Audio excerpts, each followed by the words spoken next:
Bom, e o escritório da advogada Viviane Bart de Moraes, a mulher do ministro Alexandre de Moraes, tinha um contrato com o Banco Master que previa o pagamento de 129 milhões de reais em 3 anos. Segundo a Polícia Federal, o documento foi encontrado no celular do banqueiro Daniel Vorcaro durante a Operação Compliance Zero. O acordo estabelecia mensalidades de 3 milhões e 600 mil reais a partir de 2024, num contrato amplo, sem listar processos específicos.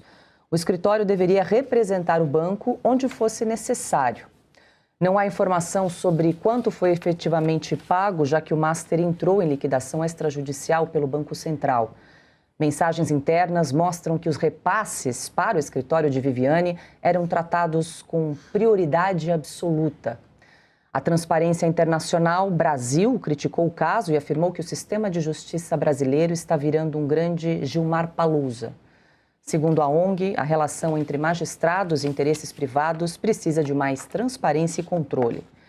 Entre as ações em que o escritório de Viviane Bart atuou para o Banco Master, está uma queixa-crime contra o investidor Vladimir Timmerman, em 2024, assinada também pelos filhos do ministro Alexandre e Juliana. Vorcaro foi preso em novembro passado durante a investigação sobre uma fraude de 12 bilhões de reais envolvendo o Banco Master e também o BRB, mas foi solto dias depois por decisão judicial. Nessa mesma operação, outros executivos da instituição também foram presos. André Marcília, muito boa noite, seja bem-vindo. Nós já sabíamos que o escritório da Viviane Bart, mulher de Moraes, tinha aí um contrato com o Banco Master, mas o que surpreendeu hoje, tomou conta do noticiário, foi a montanha, né, o montante de valor, de dinheiro, né, desse contrato, 3 milhões e 600 mil reais por mês, no período de até 36 anos. Não se sabe quanto efetivamente foi pago ao escritório, já que o banco entrou em liquidação judicial, mas queria te ouvir aí se isso é comum no universo jurídico. Marcília, boa noite. Boa noite. Isso não é um contrato, né? É um bilhete de loteria. Boa noite, Piotr, caríssimos Piotr Augusto, Ana Paula e toda a audiência. Veja, isso não é comum em advocacia nenhuma. Isso a gente precisa dizer, registrar. Não é uma acusação a nada nem a ninguém. É só registrar. Isso não existe no mundo jurídico. Não existe. É uma fantasia completa acreditar que isso é um contrato de advocacia. Se a gente fizer uma conta rápida, 129 milhões em 3 anos significa 3,6 milhões por mês. Só uma continha singela, 5 mil reais por hora. Você trabalhar 24 horas por dia, 5 dias por semana e 30 dias por mês, dá nesse valor de 3,6. Quer dizer, a pessoa ganhava 5 mil reais por hora e não podia comer, dormir, não podia ir no banheiro, não tem como passear, não, é praticamente um trabalho escravo. 5 mil toda hora, isso não existe, não existe. A gente tem uma advocacia, infelizmente, que não podemos acusar de ilícita, mas podemos acusar de imoral e podemos acusar de antiética, e que existe em Brasília, sobretudo, e que existe não apenas na órbita do STF, mas também na órbita dos demais tribunais superiores, e que vive de lobby, que vive de relações, de oferecer privilégios de acesso a ministros. A gente sabe disso. Pode não ser ilícito, mas é imoral, é antiético. Eu até tenho uma história pessoal que um desses advogados que pertencem a essa casta, uma vez abordou o meu pai, que também é advogado. Meu pai hoje está com 81 anos, mas foi um advogado também. E esse advogado virou para ele e falou assim: escuta, você pega caso por menos de 5 milhões de reais? E meu pai virou todos. Até agora, nenhum foi acima disso. Não tive nenhum caso acima de 5 milhões. Mas para esse advogado, isso era um piso. Era uma forma de rejeitar o cliente. 5 milhões, e essa história tem uns 20 anos. Então, imagina como funciona essa advocacia. Agora, 3,6 milhões por mês num contrato de 3 anos, 130 milhões de reais, isso é irreal. Não tem como conceber que para alguém peticionar, escrever uma petição, buscar jurisprudência, despachar com quem quer que seja razoável minimamente que se receba esse tipo de valor. Isso é, repito, imoral. E a gente precisa acabar com esse tipo de advocacia, porque é um mercado em torno dessa advocacia, sobretudo em Brasília, e é um mercado de entidades que funcionam em torno desses escritórios que funcionam dessa forma. A OAB, por exemplo, defende esse tipo de advocacia, e não o tipo de advocacia que a gente tem aí quando os réus do dia 8 sofrem, dos piores arbítrios, né? E os advogados que os defendem também, ou os advogados do processo do golpe, etc. Esses daí ninguém defende, a OAB não está nem aí. Mas para esses advogados que andam de jatinho e que recebem esse montante, a OAB funciona. Isso precisa acabar, ou isso acaba, ou a gente não vai ter nunca uma justiça minimamente crível dentro do país. Adalberto Piotto, boa noite, seja bem-vindo. Depois dessa carona de jatinho aí que o ministro Dias Toffoli pegou aí para assistir ao jogo, tem esse caso agora do contrato milionário do escritório da mulher de Moraes, volta a circular aquela ideia do presidente do STF, Edson Fachin, né, de criar um código de conduta para tribunais superiores, talvez seja um caminho, né, para implementar algumas restrições de escritórios de advocacia transitando livremente pelas cortes superiores do país. Boa noite. Boa noite, Paula. Augusto, Ana, querida, Marcília, todos que nos acompanham, o Marcília foi aos pontos aí, e para esse cliente desse advogado, aí a OAB, que é o garantismo absoluto do Supremo Tribunal Federal. Só para eles tem garantismo. O garantismo foi uma tese do Supremo da época quando começou a derrubar a Lava Jato. Para quem não se lembra, é assim, tudo que tem na lei para proteger o réu. Não valeu para os presos do dia 8, nada. Aliás, muito pelo contrário. Ali tem arbítrio e abuso, digamos, de toda forma. Eu só vou retomar aqui esse histórico. A Viviane Barci é mulher do ministro Alexandre de Moraes. O ministro Alexandre de Moraes é ministro do Supremo Tribunal Federal, como todos nós sabemos. Dias Toffoli é ministro do Supremo Tribunal Federal também. E viajou nesse jatinho ao lado do advogado de um cliente do Banco Master. Augusto de Arruda Botelho, exatamente. Augusto Arruda Botelho é o nome do advogado. Edson Fachin, agora que é um código de ética, tem que lembrar também a história do Gilmar Mendes, que quis reescrever a lei do impeachment. Na verdade, reescreveu por liminar, de forma monocrática. Juiz reescrever uma lei já é um absurdo. Imagina quando quer reescrever sozinho. Vamos lá. Tudo isso está dentro do Supremo. Mas esses ministros todos, se a gente pegar Alexandre de Moraes, o Gilmar Mendes e também o Dias Toffoli, com raras exceções, votam junto. Votam com o mesmo entendimento. Se a gente precisar de algo mais para se passar o Supremo a limpo, para trazer o Supremo a um mínimo de moralidade, a um mínimo de republicanismo, a um mínimo de legalidade, não dá mais, não tem mais exemplo. Nós estamos falando aqui do absurdo elevado ao absurdo. A pergunta é, até quando isso vai continuar? Porque, de novo, nós temos ferramentas na Constituição, é sempre bom a gente lembrar, porque não raro alguém vai dizer, está faltando lei no Brasil. Não!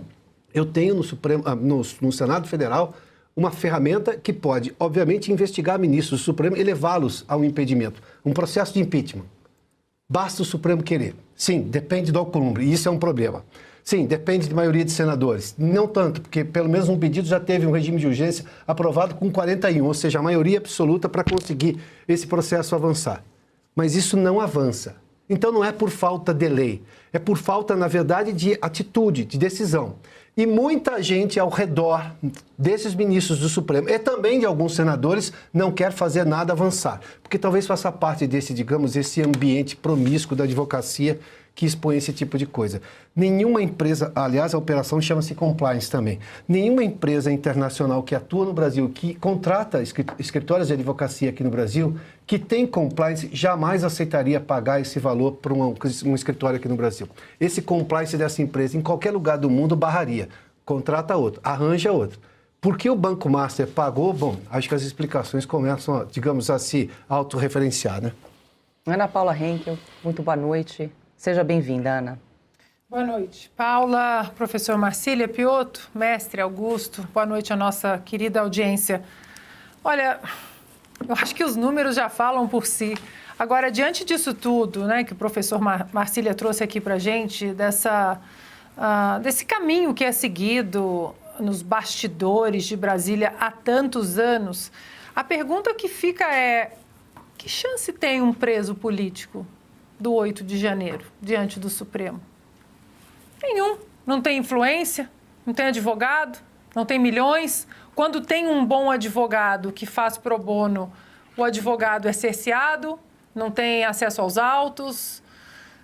Se alguém ainda duvida que nós estamos diante de uma absoluta ditadura do judiciário corrupta, você que ainda tem dúvida precisa rever os seus conceitos, porque nós já ultrapassamos essa linha há muito tempo e agora vem a coroação financeira. 130 milhões de reais para a esposa de um ministro do Supremo Tribunal Federal. Só isso bastava, não precisava nem rodar aqui para os comentários, só essa manchete bastava. 130 milhões para a esposa de um ministro do Supremo Tribunal Federal. Quando isso aconteceria, já que os ministros falam tanto, a gente fala aqui da Suprema Corte Americana, porque eles trazem sempre, quando em votos, em declarações, porque a Suprema Corte Americana isso, o Flávio Dino vive falando porque o Justice A, o Justice B, quando nos Estados Unidos a esposa de um Justice receberia 130 milhões de qualquer pessoa, jamais. Só essa manchete basta, Paulo. Essa roda aqui de análises é um complemento, porque a manchete em si não fala, grita. Pois é, Augusto, esse caso do Banco Master é daqueles quanto mais você mexe, pior fica, né? O Dias Toffoli decretou o sigilo absoluto do caso.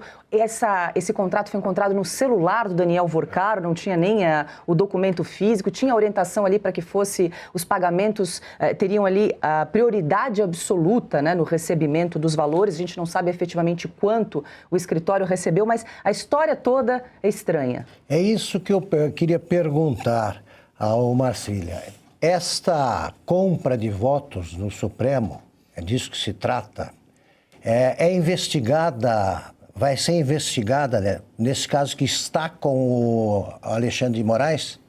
Augusto, essa é uma pergunta central. Desculpe, com o Toffoli. Pois é. Aliás, essa minuta aí desse escritório, você falou agora que está no celular, lembrei, talvez seja essa a minuta do golpe.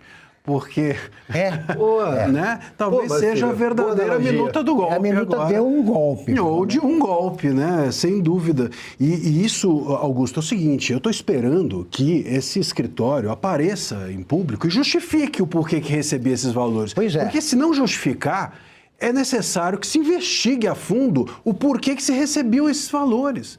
Por que esses valores estavam sendo recebidos? A título de quê? Né? Essa é a grande questão, porque a gente fica aqui assustado com os valores, mas qual é a justificativa? Não há. Então, ou o escritório precisa virar, acho que as duas coisas, o escritório precisa vir a público e precisa ser investigado, porque apareceu esse documento, mas esse documento não apareceu como alvo da investigação. Ele foi pensado como um dos tantos documentos que estavam lá no celular, mas ele precisa ser alvo de investigação. Há uma possibilidade, sim, de que em algum momento isso seja ou se torne algo ilícito até, não apenas imoral. Mais uma pergunta, então. Essa transação, ela vai ficar sob sigilo máximo? Com certeza. Aí é o seguinte, há 6 anos, quando se descobriu quem era o amigo do meu pai, o Alexandre de Moraes, que era o Toffoli. O Toffoli abriu o inquérito do fim do mundo e entregou a relatoria sem sorteio ao Alexandre de Moraes. O Alexandre de Moraes investiga tudo, menos o que fez o amigo do meu pai. 6 anos depois, o Toffoli tem a chance, então, de retribuir a gentileza. Ele mantém sob sigilo essa compra de voto. De voto, não. Compra de influência, porque é evidente que o marido de quem vai ganhar quanto? 120 120 milhões. Ele vai pedir para a turma, olha, eu acho que o Banco Master tem razão. O Banco Master também não fez tanta coisa assim. Isso acontece. Podia acontecer com qualquer banco. Né? Por que não? Eles conseguiram que a ditadura do judiciário levasse a corrupção, porque isso é corrupção, para dentro do Supremo. E agora um vai esconder isso aí, sigilo máximo, que você estava me dizendo que é mais do que segredo de justiça. Não se tem acesso nesse sigilo máximo, Augusto, sequer, não é ao teor das decisões do Toffoli, é sequer se houver ou não. Se houver uma decisão, né? Você não consegue a gente acompanhar. não sabe que houve. Quer dizer, não vão nos informar mais se houve decisões. Eu quero saber o que fez a mulher do Moraes para justificar isso aí. O que ela fez? Despachou, qual é o recurso que ela apresentou? Mágico. Né? Ela vai conseguir fazer com que o banco volte a funcionar? Isso é um caso de corrupção explícita. É escandaloso isso aí. Aí o Moraes viaja, por acaso, com um advogado do banco para ver... O Toffoli viaja para ver um jogo de futebol. Quer dizer, na final da Champions League, ele foi sozinho, já não devia, com um segurança do Supremo. E agora ele vai num jatinho, por acaso. Eles pensam que nós somos idiotas, né? Isso aí se chama bandalheira, para ser generoso. É corrupção dentro do Supremo, no coração do Supremo. Para isso serviu o inquérito do fim do mundo.